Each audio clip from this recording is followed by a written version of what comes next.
காய்கறிகளின் விலை விண்ணை தொடுகிறது. சாதாரண குடும்பங்களின் பட்ஜெட் தடுமாற்றத்தில்.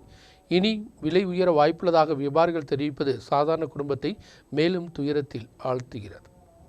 கடந்த சில தினங்களாகவே காய்கறிகளின் விலை விண்ணை தொடுகிறது. அனைத்து காய்கறிகளும் மிகப்பெரிய அளவுதான் விலை உயர்ந்துள்ளது. முருங்கைக்காய் விலை ரெக்கார்டை தொட்டுள்ளது. ஏத்தக்காய், தேங்காயின் விலையும் அதிகரித்துள்ளது. ஒரு வாரம் கொண்டு மட்டும் 10 முதல் 20 ரூபாய் தான் காய்கறிக்கு விலை அதிகரித்துள்ளது. கேரட், பீன்ஸ், பீட்ரூட், வெண்டைக்காய் உட்பட பல்வேறு காய்கறிகள் தான் தற்பொழுது போன்றவற்றில் விலை உயர்வு கிடையாது. மாங்காய், வெள்ளரிக்காய் உட்பட உள்ளவைகள் விலை அதிகரிக்கவில்லை. தமிழ்நாட்டில் மழை அதிகரித்ததன் காரணமாகவே தற்பொழுது விலை உயர்வு என்று வியாபாரிகள் தெரிவிப்பதால் ഭയങ്കര വിലയാണ്.